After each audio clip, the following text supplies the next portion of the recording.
बिस्मिल्लाहिर्रहमानिर्रहीम। नाज़रीन सुबह से मैं हूँ इकबाल इंजवा। नाज़रीन, हर एक आदमी का बात करने का, एनालिसिस करने का, किसी चीज़ को देखने का अपना अंदाज़, अपनी नज़र होती है। और आजकल जो पाकिस्तान के अंदर हालात चल रहे हैं, इसमें हर एक तबसरा करने वाले का, वीलॉगर का, अखबारों के अंदर या फिर टीवी के ऊपर जो ज़मीर फ़रोश या कह सकते हैं कि वहाँ पे जो लफाफे बैठे हुए हैं, उनका आप सुनते होंगे। सबके अपने अपने अंदाज़ होते हैं। बात एक ही होती है, लेकिन उसको किस नज़र से देखा जाता है, हर शख्स अपने हिसाब से बात करता है। अगर एक ही तरह की बात की जाए तो आप बोर भी हो सकते हैं। फिर बहुत सी ऐसी चीज़ें, नुक्ते, पॉइंट, डॉट, वो आपसे उनसे आप महरूम भी हो सकते हैं। मुझे एक चीज़ और भी कहनी है कि मैं जो यूट्यूब पे अपना ये जो डेली का एक वीलॉग बनाता हूँ, तबसरा करता हूँ, तजिया करता हूँ, इससे कतई नज़र कि मैं इससे कोई आमदनी की बात करूँ या मुझे इससे कुछ हासिल होता है, बल्कि इससे पहले वाले वीलॉग पे मैं कह चुका हूँ कि हम उन खुशकिस्मत लोगों में से एक हैं जिसको अल्लाह ताला ने बोलने की, लिखने की वो सलाहियत दी है कि जो छोटी मोटी फ्रस्ट्रेशन होती है उससे वो इस तरह से एक्टिविटी से वो निकालता है। लेकिन फिर भी मुझे इस बात का अफसोस भी है कि मेरा जो यूट्यूब चैनल है, इस पे 94% वो लोग देखते हैं जिन्होंने सब्सक्राइब नहीं किया हुआ, और टोटल 5 या 6% वो लोग देखते हैं जिन्होंने सब्सक्राइब किया हुआ है। मैं आप सबसे रिक्वेस्ट करता हूं कि आपके सब्सक्राइब करने से ना मैं करोड़पति बन सकता हूं और ना आप कहीं कंगले होते हैं, लेकिन थोड़ा सा बड़ेपन का मुजाहरा करके, आला ज़र्फ़ी का मुजाहरा करके आप इसे सुनें और उसके बाद आप इसे सब्सक्राइब कर दें। अब आगे बात करता हूं कि जिस तरह के हालात चल रहे हैं, इसमें क्या सीखने को मिलता है, कहाँ से ईमान ताज़ा होता है और किस तरह से एक मायूसी से बंदा निकल कर किसी फाइटिंग वाले उस मोड़ पे या उस मकाम पे आता है। बहुत सी ऐसी कहानियाँ मैंने सुनी, फिल्में देखी, या बहुत से ऐसे मोटिवेटर हैं जो ये बताते हैं कि जब इंसान सच्चे दिल से, साफ़ नीयत से किसी चीज़ की जद्दोजहद करता है या उसके लिए निकलता है, कोशिश करता है किसी चीज़ को पाने के लिए, हासिल करने के लिए,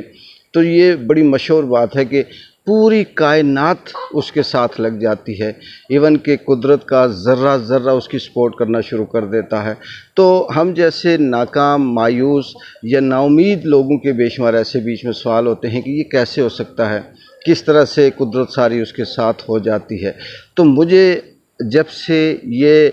पाकिस्तान के अंदर रजीम चेंज हुआ, जब से फार्म 47 आया, जब से इमरान खान के ऊपर 200 से ज़ायद केसेस बने, तो मुझे ये यकीन हुआ कि इसमें कोई शक नहीं है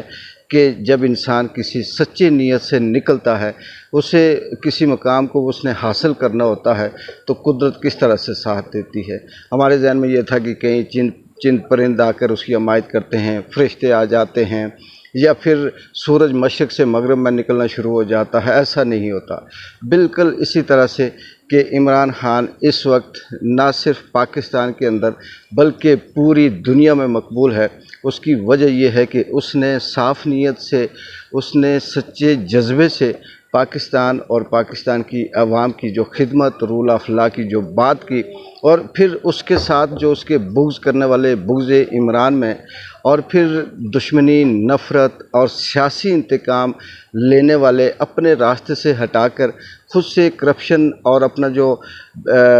अंधेर नगरी चौपट राज वाला जो उनका कानून था, उस पे चलने के लिए उन्होंने इमरान खान पे जुल्म किए। और न सिर्फ इमरान खान पे किए, बल्कि जितने भी लोग थे उन सब को, चाहे उनमें तलबा हों, प्रोफेसर हों, डॉक्टर हों, वकील हों, आम आदमी हो, सहाफ़ी हो, शहरी हो, व्लॉगर हो, राइटर हो,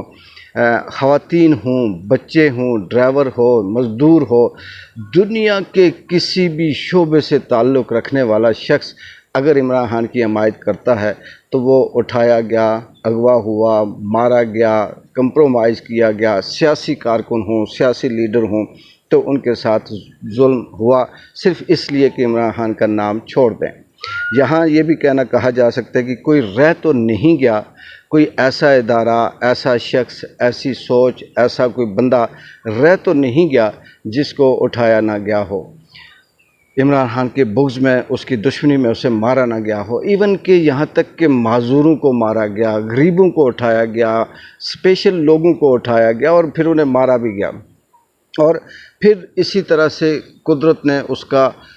جب اس کا دائرہ وسیع کیا، جب ساتھ دینا شروع کیا، تو نہ صرف پاکستان کا بچہ عمران خان کے ساتھ کھڑا ہو گیا، بلکہ پھر اللہ تعالیٰ نے ایک راستہ ہموار کیا اور آکسفورڈ یونیورسٹی کا جو وائس چانسلر کی امیدوار کی حیثیت سے جیتنا نہ جیتنا ابھی یہ آگے کی بات ہے، لیکن پوری دنیا میں انٹرنیشنل لیول پہ پھر عمران خان کے ساتھ لوگ جڑتے گئے، ان کی آواز بنتے گئے، اور باقی جو فسطائیت کے علمبردار ہیں، ظلم اور زیادتی کی جو آواز اٹھاتے ہیں، ان کے منہ قدم قدم پہ کالے ہوتے گئے، چاہے وہ پروفیسروں کو اغوا کریں یا اٹھائیں یا جو مرضی کریں۔ دوسری طرف جب اس فسطائیت کے علمبرداروں کو خوف لگا، انہیں دیکھا کہ اب بوکھلاہٹ کا شکار ہے کہ یہاں پر تو ہم اسے لوکلی کیس بناتے ہیں، اٹھاتے ہیں، اغوا کرتے ہیں لوگوں کو، اور اس کے اوپر 101 قسم کے الزامات لگاتے ہیں کہ بھی کسی کو وعدہ معاف گوا کی صورت میں مجبور کرتے ہیں، لیکن اب یہ باؤنڈری سے باہر نکل گیا اور وہاں پر ہماری پہنچ نہیں، کیونکہ ہم تو خود ان کے نوکر ہیں، تو کیا کیا جائے؟ تو انہوں نے پھر وہ اپنے چمچے کرچھے لے کر آکسفورڈ یونیورسٹی میں درخواست جمع کروائی، لیکن وہ بھی جب ناکام ہوئی تو اب مذاکرات کی رٹ لگا کر کچھ ایسے ٹاؤٹ پیڑ چھوڑے گئے جن سے یہ بیانیہ بنوانے کی کوشش کی جا رہی ہے کہ اب مذاکرات ہو رہے ہیں اور عمران خان تیار ہو رہا ہے۔ دوسری طرف فارم 47 والے جتنے بھی ہیں ان کی بوکھلاہٹ کا شکار یہ ہے کہ احسن اقبال اپنی بڑکے مارتا ہے، خواجہ آصف اپنا جو ہے کہ آ کے بات کرتا ہے، دوسرے جو راوی والے ہیں وہ اپنی کچھ اونگیاں بونگیاں مارتے ہیں کہ جی مذاکرات ہوں گے نہیں ہوں گے، جب ہوں گے ایسے ہوں گے ویسے ہوں گے، وہ معافی مانگے، وہ 9 مئی اور وہ فلانا فلانا اور یہ وہ سب کچھ، لیکن یہ سارے کا سارا سب کو پتہ ہے، بچہ جانتا ہے کہ یہاں پر صرف 200-250 بندے ہیں، یا پھر وہ والا ڈائلاگ انڈیا والا کہ وہ بھی اب یہاں پر اس ڈائلاگ کی بھی ستیہ ناش ہو گئی کہ کالیا کتنے آدمی تھے؟ 3 آدمی تھے، اور آپ کتنے تھے؟ ہم 10 تھے۔ یہ بات نہیں، یہاں پر یہ ہے کہ کالیا فارم 47 والے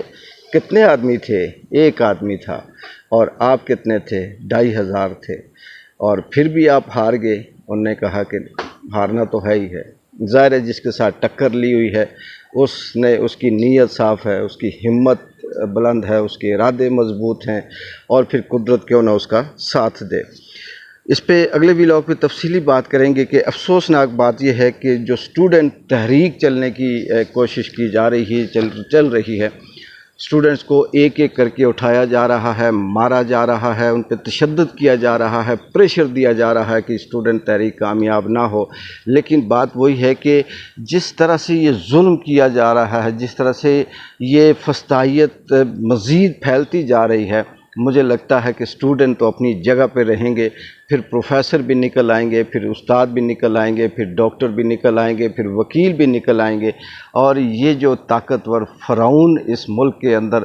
ظلم زیادتی فسطائیت کا جو علمبردار اس ملک کے اندر ہے، شاید کہ وہ اس طرح سے ننگا ذلیل خوار ہو کر یہاں سے نکلنے کی کوشش کرے، لیکن مجھے لگتا ہے کہ اس زمین کی اس سرحدیں بند ہو جائیں گی، اور پھر اسے زمین جگہ نہیں دے گی کہ وہ بھاگ سکے۔ یہاں پر کیسے نظام چل رہا ہے اس ملک کے اندر، کس طرح سے ظلم اور جبر کی سرعام بدترین تاریخ قائم کی جا رہی ہے، لیکن افسوس اس بات کا ہے کہ یہ صرف عوام کا نام لے کر، ملک کا نام لے کر، قانون کا نام لے کر، آئین کا نام لے کر دنیا کی بدترین جہالت والا جو اقدام ہے وہ یہ کر رہے ہیں۔ ایک بار جن جو کو اجازت دیں، اللہ حافظ۔